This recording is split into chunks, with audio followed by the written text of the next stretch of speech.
Hello and welcome to my series of videos called Top Tips in 10 Minutes, where I go through the best tips to help you get better results in your exams. If you're new to the channel, hello and welcome. My name's Nick and this is Mastering Education. Feel free to check out all of our videos on the channel. We have so many really useful tips in these videos that can help you get better results in exams. And if you've been here before, welcome back. Thanks for joining me again. Today, we're going to be talking all about mindset and confidence when it comes to exams. But before I share with you one of my top tips, I want to play you a little clip from one of my podcasts where I talk to a grade 9 student and he goes through, I think, some really helpful thoughts when it comes to mindset and confidence when it comes to exams for him. Check this out.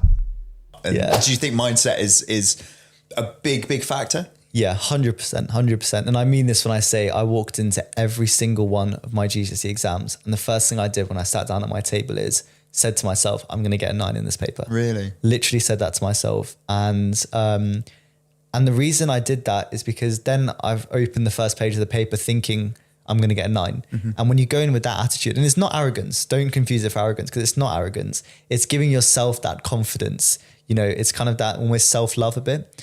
And if you walk into an exam and you sit down and you think, I've not revised for this, it's never going to turn out well. And, you know, there are a few instances. We all know that one kid who says he hasn't revised and then does really well. I'll tell you one thing, he's definitely revising. He's definitely revising.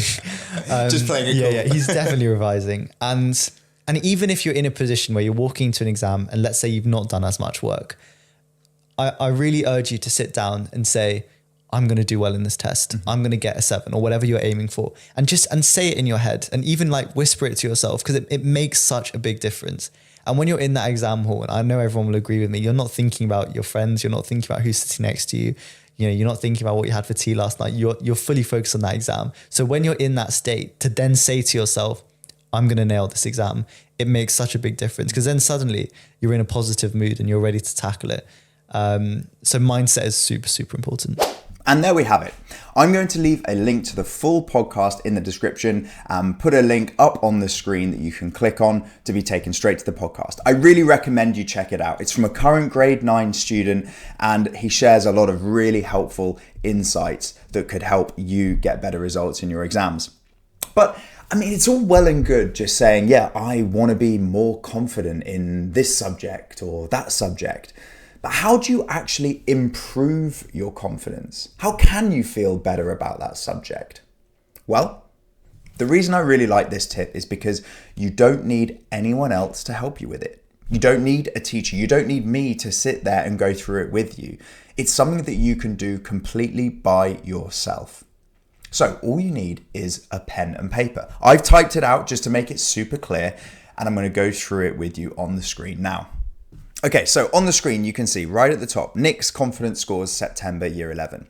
And I'm doing this at the start of year 11, so I can kind of work out what are the areas in the subjects that I'm struggling the most at this point. And I can revisit this at various points throughout the year. I'll probably revisit before I do my first set of mocks, then I'll revisit it again when I get to the second set of mocks, if my school does them, and then I'll revisit it again when I get close to the actual exams.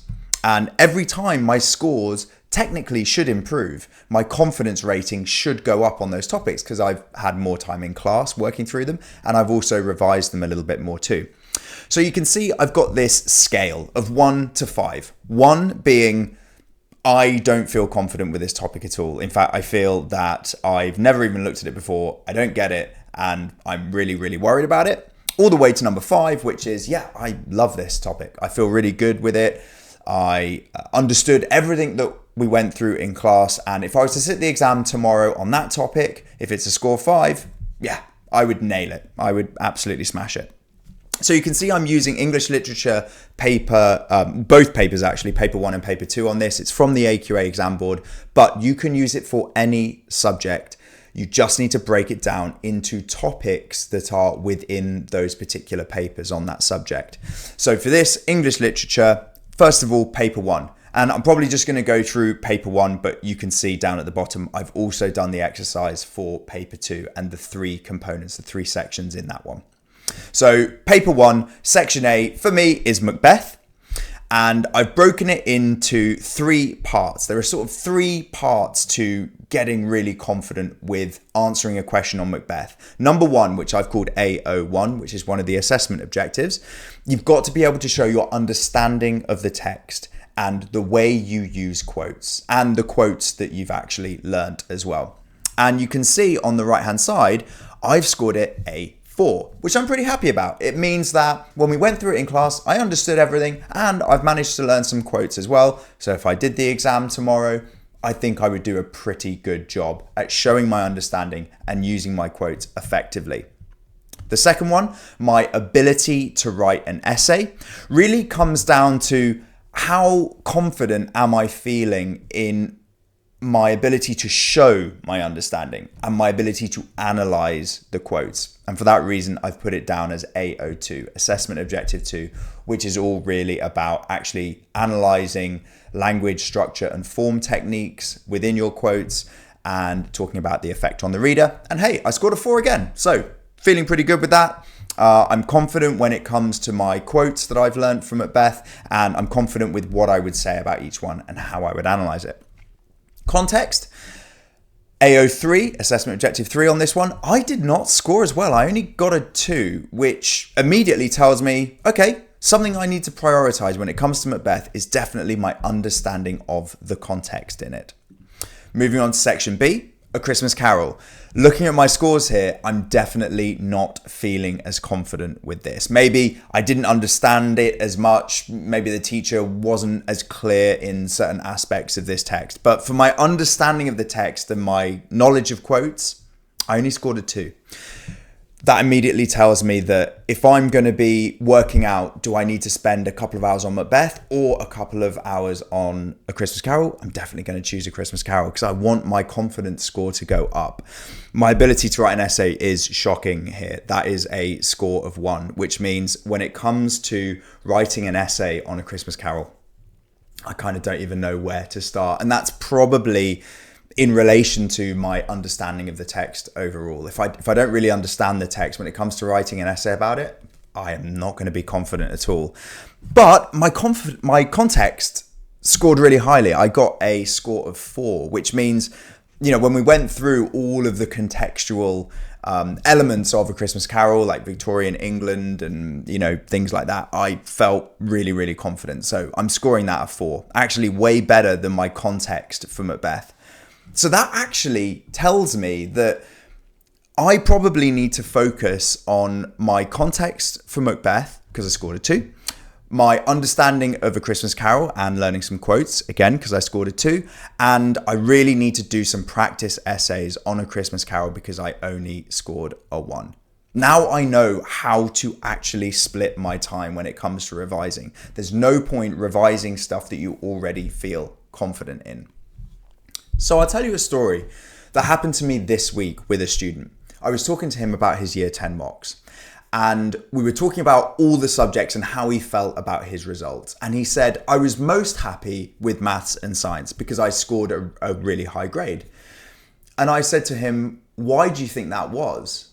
And he said, well, I spent all my time revising maths and science. And I asked him, is that because you weren't feeling confident in those subjects? He said, no, it's because I love them. I love those subjects and I think I'm naturally really good at them. So I quite enjoy revising them. So I just spent all my time revising maths and science. What do you think happened to the rest of his exams? The rest of his subjects? Not great results. Because he was almost running away from his weaknesses. He was running away from the fact that there were some subjects that he doesn't enjoy doing and therefore doesn't really understand them as much.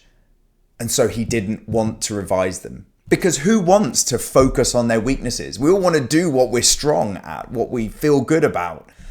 So he spent all of his time on maths and science. He got great results in those, but the rest of them were not great.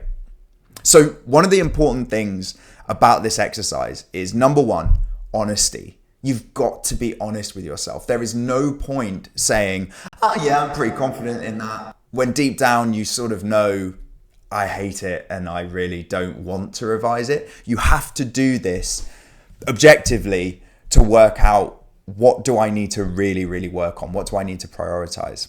So number 1, honesty. And number two, I would say, to make this work best for you, you've got to revisit it every few months. Find out what is working for me in class. What am I getting better at? What am I starting to understand more in that particular subject? And this will really help you continue to keep stock of where you currently are in terms of your confidence measure. Because as we know from that short podcast clip at the beginning, mindset going into an exam is everything. And there we go, my top tip in 10 minutes, all about confidence. Remember, be honest with yourself. Otherwise, you won't get valid results. You won't be able to prioritize and work out where are the issues, what do I need to work on. If you've taken something away from this video, please do subscribe to the channel, because there are going to be so many useful hints and tips along the way that you can be notified on. Please do leave a like on the video as well. It's going to help other people find it, and also share it with people. If you've got someone in your friend group that just really does avoid all of the issues when it comes to revising and their knowledge of the topics, share it with them. Get them to watch it, because it could really help them out. So thank you again for watching. I've been Nick from Mastering Education, and I will see you in the next one.